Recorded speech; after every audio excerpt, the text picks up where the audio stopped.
श्रोतेहो नमस्कार. आजच्या कोरोना वृत्तविशेष या कार्यक्रमात आपलं स्वागत. आजच्या या कोरोना वृत्तविशेषमध्ये आपण ऐकणार आहोत, भारतानं कोरोना प्रतिबंधक लसीकरण मोहिमेअंतर्गत पूर्ण केलेल्या 94 कोटींचा टप्पा. त्या पार्श्वभूमीवर देशात सुरू झालेल्या लसीकरण मोहिमेची आजपर्यंतची वाटचाल, जगाच्या तुलनेत भारतानं लसीकरणात नियोजनबद्धरित्या घेतलेली आघाडी आणि महाराष्ट्रातल्या लसीकरण मोहिमेची वाटचाल यावर केलेलं विवेचन. श्रोतेहो, भारतासह संपूर्ण जग गेल्या 1.5 वर्षांहून अधिक काळापासून कोरोनारूपी संकटाचा सामना करतंय. कोरोनाच्या पहिल्या आणि दुसऱ्या टप्प्यात कोविड-19 या आजाराचा संसर्ग झाल्यानं असंख्य नागरिकांना आपला जीव गमवावा लागला. कोरोनावर ठोस अशी उपचार पद्धत अद्याप उपलब्ध नसली तरी कोरोनाच्या संसर्गावर नियंत्रण मिळवण्यासाठी केंद्र सरकार सर्वच राज्य सरकारांसोबत मिळून सर्व राज्यांमध्ये विविध उपाययोजना राबवत आहे. या उपाययोजनांमधला एक भाग असलेली कोरोना प्रतिबंधक लसीकरणाची मोहीम कोरोनाला प्रतिबंध करण्यासाठी सर्वात प्रभावी मानली जात आहे. त्याच उद्देशानं भारतात 16 जानेवारी 2021 पासून कोरोना लसीकरण मोहिमेला सुरुवात झाली. आज भारतातली ही मोहीम जगातली सर्वात मोठी कोरोना लसीकरणाची मोहीम ठरली आहे. 9 महिन्यांच्या कालावधीनंतर या अभियानाअंतर्गत भारत 100 कोटी लसीकरणाच्या टप्प्याच्या उंबरठ्यावर पोहोचला आहे. भारतात सुरू असलेल्या या लसीकरण मोहिमेनं आज 94 कोटींचा टप्पा पार केला.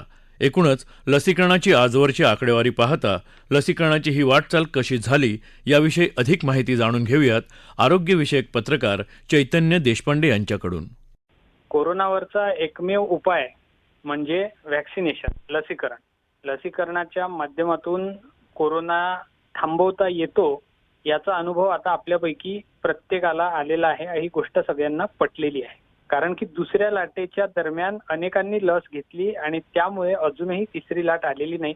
आता जे काही पेशंट्स निघत आहेत त्यांच्यामध्ये सिरियस डिसीज ज्याला म्हणतो आपण, गंभीर आजारांची संख्या कमी आहे आणि मृत्यू तर अगदी कमी झालेले आहेत कोरोनाचे.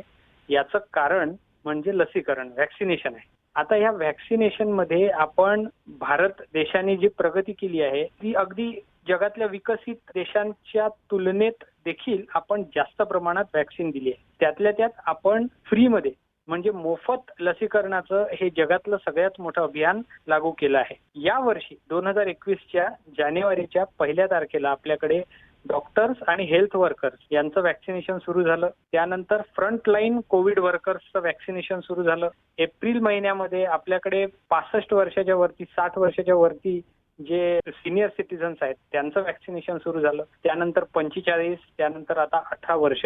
आणि हे करत असताना आपल्याकडे आता व्हॅक्सिनेशनची अंतिम दौर ज्याला म्हणू आपण, शेवटचा टप्पा व्हॅक्सिनेशनचा आता सुरू झालेला आहे.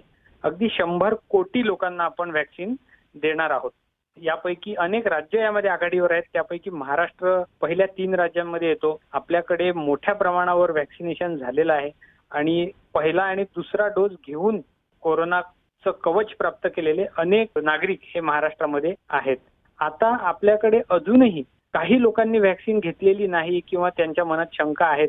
अशा लोकांनी व्हॅक्सिन जरूर घ्यावी आणि जर सगळ्यांनी व्हॅक्सिन घेतली तरच कोरोनाची तिसरी लाट जी आहे त्या संभाव्य तिसऱ्या लाटीला आपण थोपवून धरू शकू. यासाठी आपल्याकडे महाराष्ट्र राज्याने नुकतंच एक अभियान लागू केलेलं आहे आणि मिशन कवच कुंडल नावाचं ते अभियान आहे. यामध्ये 8 ते 14 ऑक्टोबर दरम्यान विविध असे उपक्रम राबवून लसीकरणाचं 100% उद्दिष्ट पूर्ण करण्याचं आपल्या समोर एक चॅलेंज ठेवण्यात आलेलं आहे.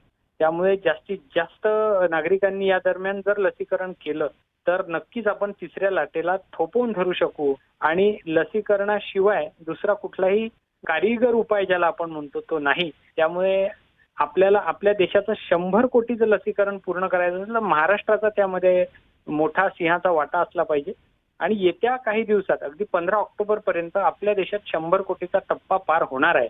आणि त्यासाठी ज्यांनी लस घेतली नाही त्यांनी घ्यावी, ज्यांचा दुसरा डोस बाकी आहे त्यांनी दुसरा डोस घ्यावा आणि आपल्या सर्वांनाच आपण स्वतःही सुरक्षित व्हावं आणि आपल्या आजूबाजूच्यांनाही सुरक्षित करावं असा या अभियानाचा उद्देश आहे. श्रोतेहो, कोरोनाच्या संसर्गाची साखळी तोडण्यासाठी जागतिक स्तरावर विविध पातळीवर प्रयत्न करण्यात येत आहेत.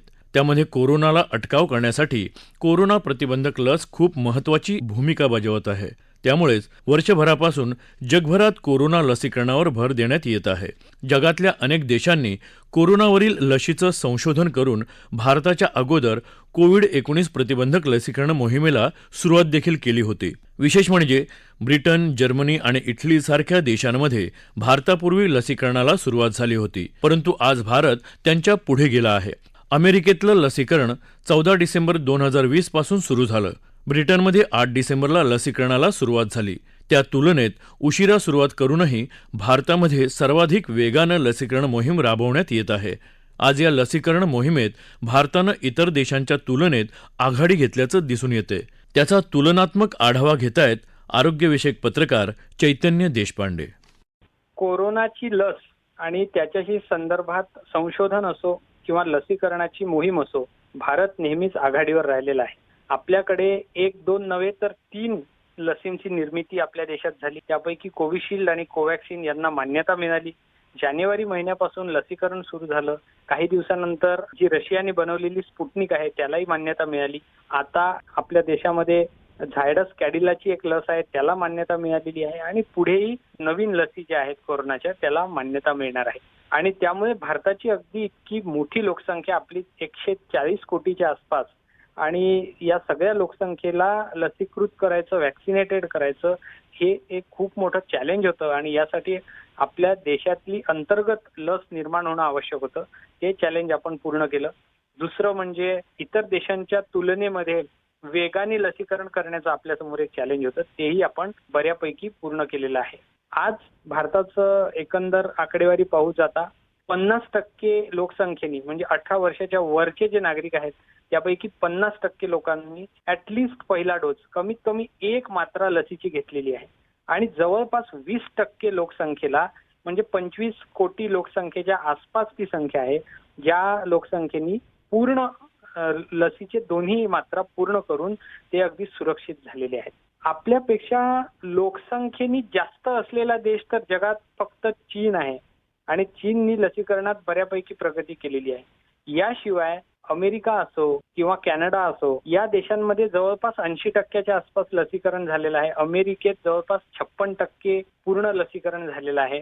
आणि ब्राझील, जो एक लोकसंख्येच्या दृष्टीने मोठा देश आहे, त्यात 73% लोकांचं ऍटलिस्ट एक डोस आणि 46% लोकांनी एकंदर लोकसंख्येच्या पूर्ण दोन्ही डोस मिळाले आहेत.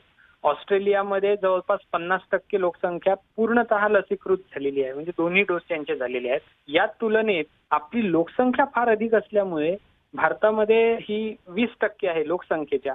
मात्र संख्या जर पाहिली तर भारतामध्ये इतक्या जास्त लोकांना, जवळपास 90 कोटीच्या वर लोकांना एक तरी आपण लस दिलेली आहे आणि जवळपास 25 कोटीच्या जवळ आपण पोहोचलो आहे ज्यांना दोन्ही लसीचे डोस दिलेले आहेत. अर्थात इतर देशांच्या तुलनेत, लोकसंख्येच्या तुलनेत पर 100 पीपल जे त्याचं मानक आहे, त्या तुलनेत आपली लसीकरणाची अजूनही एक मोठा टप्पा आपल्याला गाठायचा आहे. आणि यासाठी नवीन लसी येतील आणि अनेक मान्यता मिळतील. पुढच्या आता आपल्याकडे लहान मुलांच्या लसींनाही मान्यता मिळणार आहे आणि त्यामुळे आपल्याकडे मोठ्या प्रमाणावर येते 6 महिने आपल्याला लसीकरणाची मोहीम राबवायची आहे. आणि इतर देशांच्या तुलनेत अगदी आपण जर 50% पूर्ण जनतेचं लसीकरण जर केलं तर केवळ भारतच नाही तर पूर्ण जगाला आपण कोरोनापासून सुरक्षित ठेवू शकू, अशी भारताची एक लोकसंख्येच्या दृष्टीने जे जगात स्थान आहे आपलं, आणि जिकडे तिकडे भारतीय पसरलेले आहेत, त्यावरून आपण सुरक्षित तर जग सुरक्षित, हे एक धोरण जे आहे भारताने ठेवलं आहे आणि पुढचे 6 महिने आपल्यासाठी फार महत्वाचे. श्रोतेहो, कोरोनाची साखळी तोडण्यासाठी देशात सुरू असलेल्या कोरोना प्रतिबंधात्मक लसीकरण मोहिमेनं सध्या चांगलाच वेग घेतला आहे. त्यामुळे भारतानं अत्यंत कमी कालावधीत 94 कोटींचा टप्पा पूर्ण केला. महाराष्ट्राविषयी बोलायचं झालं तर राज्यात देखील 8 कोटींपेक्षा अधिक नागरिकांचं लसीकरण पूर्ण झालं आहे. लशींची उपलब्धता आणि नियोजनबद्ध कारभारामुळे राज्यात आतापर्यंत 8,56,69,714 नागरिकांना यशस्वीरित्या लस देण्यात आली. राज्यात लसीकरणाची ही मोहीम सुरू झाल्यापासून एकूण आकडेवारीच्या तुलनेत राज्याची वाटचाल कशी झाली याविषयी अधिक जाणून घेऊयात आरोग्यविषयक पत्रकार सुजित तांबडे यांच्याकडून. देशातील लसीकरणाचा आढावा घेत असताना सध्याच्या आकडेवारीनुसार सुमारे 93,17,00,000 नागरिकांचे लसीकरण झालेले आहे. त्यापैकी दोन्ही डोस झालेले जे नागरिक आहेत त्यांची संख्या सुमारे 25 कोटी आहे. त्यामुळे हे प्रमाण साधारणतः 19% नागरिक असे आहेत की ज्यांचे दोन्हीही डोस घेऊन झालेले आहेत. उर्वरित नागरिकांचे अजून लसीकरण व्हायचं आहे. महाराष्ट्राच्या बाबतीत जर आपण विचार केला तर आतापर्यंतची जी आकडेवारी आहे त्यानुसार सुमारे 8,56,00,000 नागरिकांचं लसीकरण झालेलं आहे. देशातील अन्य राज्यांच्या तुलनेमध्ये जर विचार केला तर उत्तर प्रदेश हे सर्वाधिक लसीकरण झालेले राज्य आहे. त्या ठिकाणी 11,27,00,000 नागरिकांचं लसीकरण पूर्ण झालेलं आहे. त्यानंतर देशामध्ये महाराष्ट्रामध्ये लसीकरण जे आहे ते मोठ्या प्रमाणात झालेलं दिसतं. महाराष्ट्रानंतर मध्य प्रदेश आणि गुजरात या राज्यांमध्ये लसीकरणाचं प्रमाण हे जास्त असलेलं दिसतं. महाराष्ट्राच्या बाबतीत जर आपण विचार केला तर सुरुवातीच्या काळामध्ये लसीकरणामध्ये थोड्या अडचणी आलेल्या होत्या, काही तांत्रिक अडचणी होत्या, परंतु त्यानंतर या अडचणीवरती मात केल्यानंतर लस उपलब्ध करून देण्यासाठी मोठ्या प्रमाणात प्रयत्न करण्यात आले आणि त्यामुळे लसीकरणाला वेग आलेला दिसतो. महाराष्ट्राच्या बाबतीत जर आपण विचार केला तर जी प्रमुख शहरं आहेत त्या शहरांच्या ठिकाणी लसीकरणाचा वेग हा सर्वाधिक आहे. ग्रामीण भागामध्ये पण अनेक केंद्र सुरू करून लसीकरण करण्यासाठी प्रयत्न केलेला दिसतोय आणि त्यामुळे राज्याच्या बाबतीत आपण जेव्हा विचार करतो त्यावेळेला 8 कोटी नागरिक हे आहेत जे आज दोन्ही लस घेतल्यामुळे जे सुरक्षित झालेले आहे असं म्हणता येईल. त्याचप्रमाणे काही उपक्रम अशा पद्धतीने राबवले गेलेत की ज्याच्यामुळे लसीकरणाला वेग आलेला आहे. अनेक कंपन्यांचे CSR फंड जे आहेत त्यांच्या माध्यमातून लस उपलब्ध करून दिलेले आहेत आणि त्या ठिकाणी नागरिकांना लस देऊन सुरक्षित करण्याचा प्रयत्न झालेला आहे. त्याचबरोबर पुण्याचं उदाहरण घ्यायचं झालं तर तिथं असा एक उपक्रम राबवला गेला की स्वातंत्र्याच्या 75 वर्ष पूर्ण झाल्यामुळं त्या दिनाचं औचित्य साधून सलग 75 तास नागरिकांना रात्रंदिवस उपक्रम हा हाती गेला आहे. पुणे, पिंपरी चिंचवड किंवा पुण्याच्या जिल्ह्याचा जो परिसर ग्रामीण आहे त्या भागामध्ये हा उपक्रम राबवला गेलेला आहे. अशा ह्या सगळ्या माध्यमातून लस जी आहे ही जास्तीत जास्त नागरिकांना देण्याचा प्रयत्न झालेला आहे. त्यामध्ये यश येत आहे असं एक चित्र दिसतंय. त्याचप्रमाणे आता काही सुरुवातीच्या काळामध्ये लस उपलब्ध होत नव्हत्या तर आता मात्र ती अडचण दूर होत आहे. येणाऱ्या काळामध्ये आता पुण्याचं उदाहरण घ्यायचं झालं तर पुण्यामध्ये मांजरी या ठिकाणी भारत बायोटेक नावाची कंपनी आहे. त्यांचं उत्पादन प्रत्यक्ष या महिन्या अखेरेपर्यंत ड्रायरन होऊन उत्पादन प्रत्यक्ष सुरुवात होणार आहे आणि त्यामुळं लस जी आहे या कंपनीची क्षमता आहे की 7.5 कोटी लस त्या वर्षाला उपलब्ध करणार आहेत किंवा निर्मिती करणार आहेत. त्यामुळं लस उपलब्धतेचा प्रश्न हा भविष्यामध्ये आता राहणार नाही. त्यामुळे जास्तीत जास्त नागरिकांनी लसीकरण करून घेणं हे अत्यंत आवश्यक झालेलं आहे. एक असं निदर्शनास येत आहे की लसीकरणाचा जो वेग आहे तो शहरी भागात आणि ग्रामीण भागात दिसतोय, परंतु शहरी भागामध्ये जो झोपडपट्ट्या असणारा जो भाग आहे त्या भागामध्ये नागरिक लस घेत नाहीत असंही लक्षात येत आहे आणि त्यामुळं राज्य सरकारने या सगळ्या महापालिकांना सूचना दिलेल्या आहेत की त्यांनी लसीकरण या अशा प्रकारचा जो झोपडपट्टीचा परिसर आहे त्या ठिकाणी जाऊन करून घ्यायचा आहे. अशा पद्धतीचा हा जो प्रयत्न चालू आहे त्याच्यामुळं लस जे आहे ते उपलब्धतेचा प्रश्न तर आता संपलेला आहे, परंतु लसीकरणाचा वेग येणाऱ्या काळामध्ये देखील वाढणार आहे आणि त्यामुळे करोनाची आता जी भीती आहे त्यापासून आपण एक सुरक्षित राहू शकू अशी एक स्थिती निर्माण झालेली आहे. श्रोतेहो, कोरोनाचा प्रादुर्भाव सध्या कमी होत असला तरी संसर्ग झालेल्या रुग्णांची नोंद होणं अद्याप पूर्णपणे थांबलेलं नाही. त्यामुळे सर्वांनी या आजाराबाबत गाफील न राहता कोरोना प्रतिबंधक नियमावलीचं काटेकोरपणे पालन करणं आवश्यक आहे. घराबाहेर पडताना मास्कचा वापर करणं, वारंवार हात स्वच्छ धुणं आणि गर्दीच्या ठिकाणी सामाजिक अंतर राखणं आजही तितकंच गरजेचं आहे. श्रोतेहो, याबरोबरच आजचा कोरोना वृत्तविशेष हा कार्यक्रम संपला.